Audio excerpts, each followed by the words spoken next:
council is on the ballot, but it seems as if Prop A is getting the most attention before the May 6th election. So joining us, we have Ananda Thomas with Act for SA. You were vital in getting Prop A on the ballot. Thank you for joining us. Last Thursday, we had Danny Diaz with the San Antonio Police Officers Association join us. He's against Prop A. Yes. You were obviously for Prop A. And so what I want to know right now, before we get into any of the allegations back and forth, how do you feel the campaign is going right now in favor of Prop A? Absolutely. So first off, thank you for having me on. I really appreciate it. You know, the campaign's actually going very well. We do think it is going to be a close race, but it's those conversations with folks at the doors, on the phones, the person-to-person interaction, when we walk them through what is on the ballot and why it's important to their community, it resonates. We all know somebody who has smoked marijuana, right? We all have been affected by mass incarceration, whether it's through our friends or families. We all know somebody or love somebody that thought about getting an abortion or did, or needed to get reproductive health care. And so we all have a tie into this. Is that the main selling point that you tell people when you're like, if they're on the fence or if they're against, why should I vote for Prop A? What is your standing at the door pitch? Yeah, so I mean, the first part obviously is walking them through what this is, but also what it means for the community.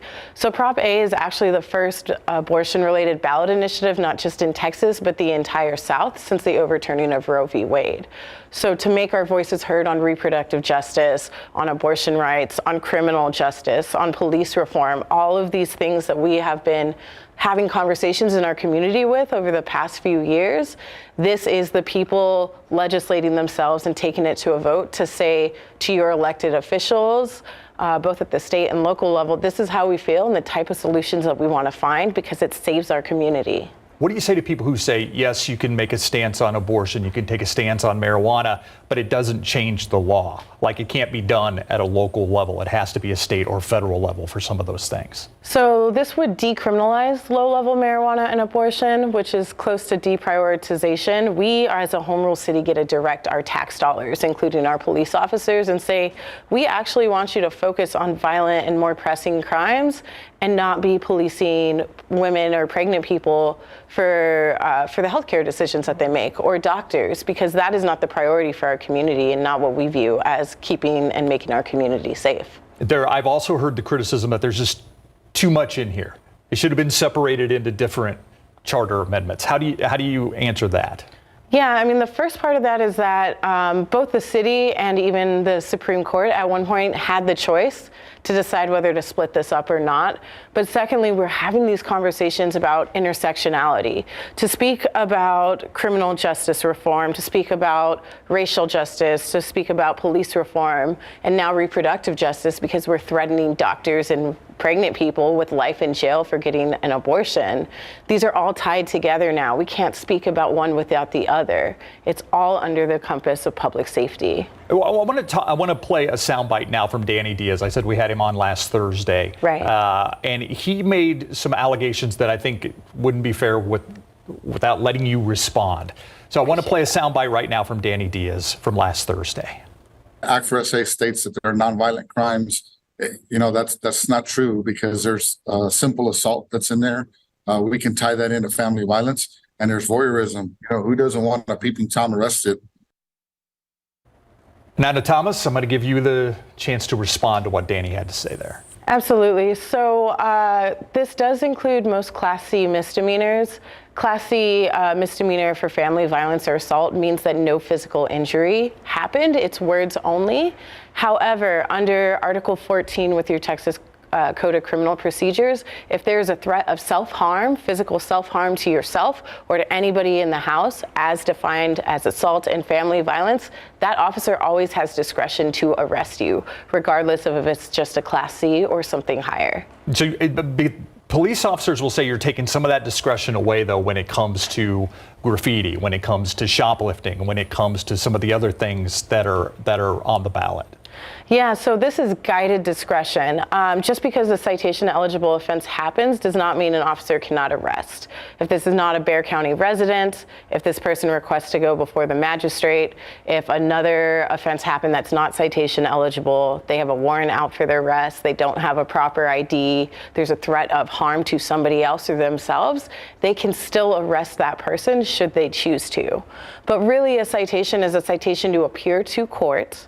If you don't appear to court, then you have a warrant out for your arrest. And that judge, when you appear at the reentry center with that citation, can decide, hey, this is actually only punishable by fine, which all Class C misdemeanors are only punishable by fine anyway, or this is something that deserves jail time, or you're going to a diversion program, which requires community service, classes, fines and fees, and in some cases restitution to be paid back to the business or whoever you offended against. Yeah, because that's an interesting point to bring up, because I've heard the argument that without the threat of jail time for some of these things, people are going to not be deterred from doing some of these things. That jail time is a deterrent, so we shouldn't do cite and release for some of these things like graffiti and shoplifting.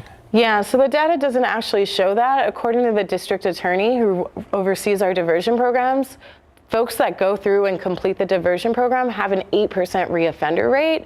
We have a 22% reoffender rate for the state of Texas, so we're literally cutting that in half. Further, if you do not finish your diversion program, you get in trouble during it, you're going straight back to that judge to, face the music. So there's lots of accountability and things that have been thought about in here of how we can address public safety in a way that's not over-criminalizing communities, but more than that, relieving the burden on our criminal justice system, our overburdened officers, our court dockets, and our judges. You're facing a coalition that I don't know that I've ever seen before in San Antonio, where you have the Police Officers Association, yes, you have a lot of the big businesses in town, and you have 5 city council members and the mayor recently who have come out in opposition to Proposition A. How are you viewing that opposition from all these different kind of, usually not seeing eye-to-eye coalitions? Yeah, it is disappointing to see so many of our elected officials giving into fear-mongering and misinformation and siding against this, but we do have 3 local city council members who have endorsed this. We're endorsed by a coalition of grassroots organizations, including Planned Parenthood Texas Votes, Bexar County Democratic Party, the Green Party of Texas, Move Texas, right? We have our own coalition of organizations that are fighting for this because we know how important this is to our community. I appreciate it. May 6th, early Yes. voting starts in a couple of weeks here. April 24th. Yeah, so your gut feeling as you head towards Election Day? I really think that our community is going to see, right, the importance of this. Do you want to continue with solutions, or do you want to give in to fear-mongering or misinformation that's out there? These are programs that have been proven to be successful. Cite and release as a state law has been around since 2007. It's going to continue whether Prop A passes or not, but what we can do is codify it to make sure that more of those citations are going out. Do you want to make your voice heard on abortion so you know that your city leadership can say, I know this is how my district feels on abortion rights, on reproductive justice, on police accountability, and I have to continue finding these solutions either way, because that's what your vote in this narrative is saying, besides winning the actual policy to decriminalize our communities. Ananda Thomas, appreciate your time. Yes, thank you. You bet. We'll be right back.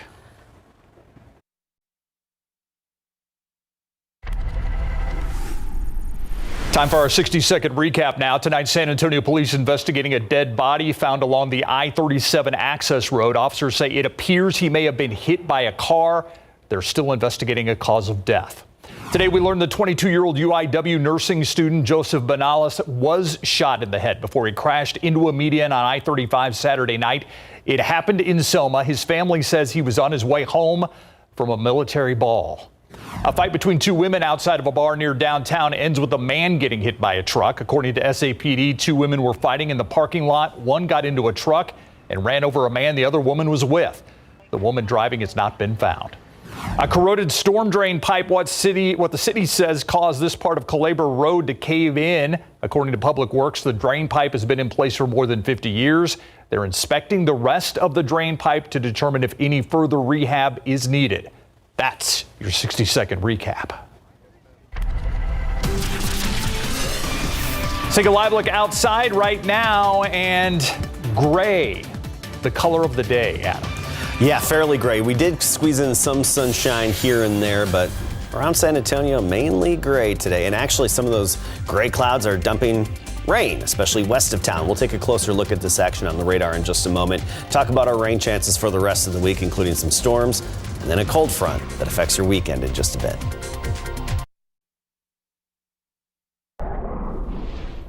All right, some people got some storms today, or most of us probably got just little sprinkles. I know that's what I got at my house. I was hoping for more rain, but just didn't quite develop. Yeah, and you know, when you look at the radar, this is that 20% chance that we talk about, right? Where you get a sprinkle here and there, especially in the morning, even some drizzle. That's nothing. But then later on in the day, you could also have a pop-up thunderstorm or shower. And that's what we have. Take a look at the radar screen at the moment.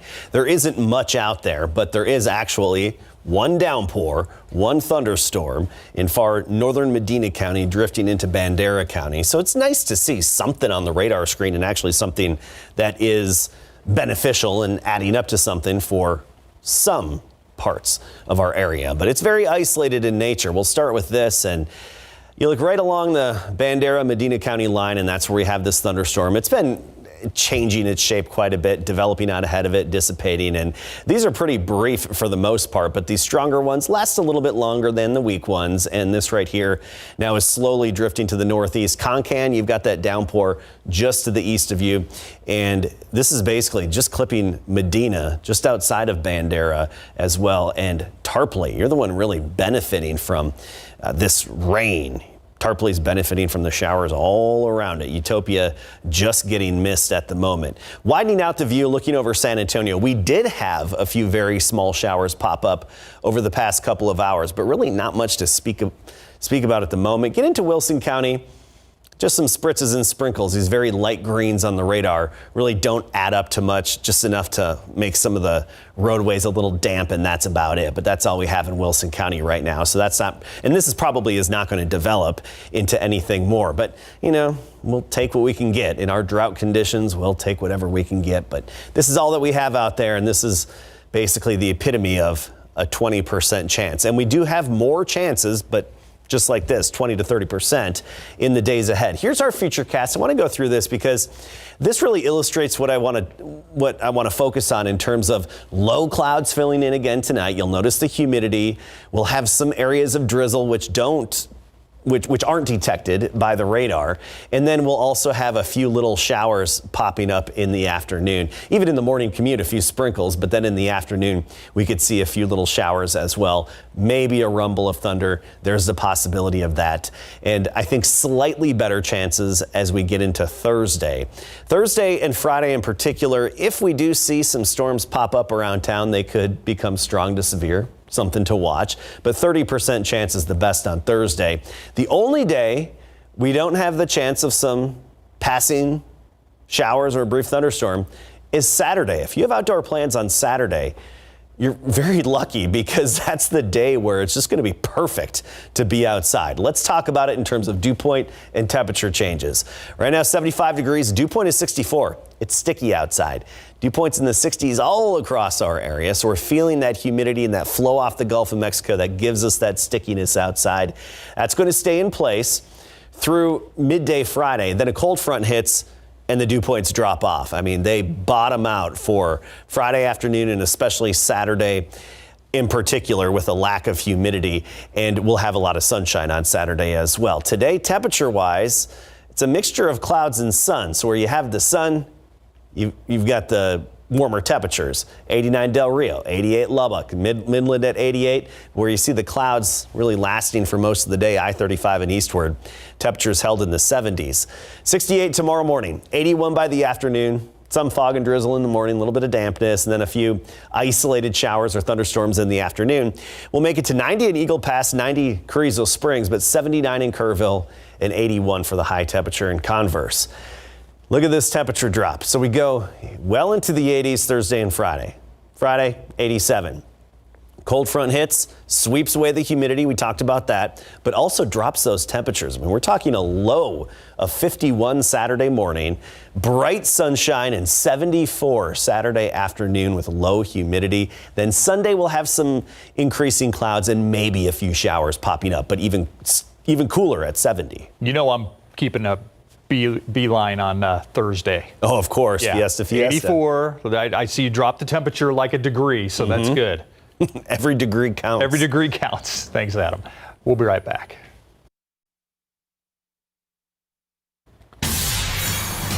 So will Hollywood be put on hold? The Writers Guild of America has voted overwhelmingly to go on strike if no labor deal can be reached before a May 1st deadline. Mike Valerio in Los Angeles to explain what the writers are fighting for and what a potential strike would mean for your next binge watch. A strike is a brutal thing. For Writers Guild of America negotiators, a record 97.9% approval to authorize a strike is a major weapon at the negotiating table. The unfortunate nature of our business is that everything that the Writers Guild has achieved, minimum compensation, pension and health benefits, residuals, has all come from either a strike or the real threat of one. The WGA says the rise of streaming and the shortening of traditional TV seasons are making it difficult for members to make a living wage. We're just looking to be fairly compensated for the value we create. The Alliance of Motion Picture and Television Producers represents several major entertainment companies. They've released a statement reading in part, quote, "Our goal is and continues to be to reach a fair and reasonable agreement." On strike, shut it down! The last writer's strike came in 2007 and lasted 100 days, but today's landscape looks very different. We were just catching up to production stoppages and COVID encumbrances. The impact of a strike would reverberate from Hollywood backlots to America's living rooms. What you're looking at is sort of shows that you are anticipating a season coming up with in the next few months could be delayed as much as a year, if not more, depending on how the strike plays out. In Los Angeles, I'm Mike Valerio reporting. We have a KSAT Weather Authority Fiesta Medal giveaway at Crockett Park tomorrow. The line can start at 4. Medals are given away starting at 6 at Crockett Park. It's all of our time for 6. We'll see you on the night beat at 10.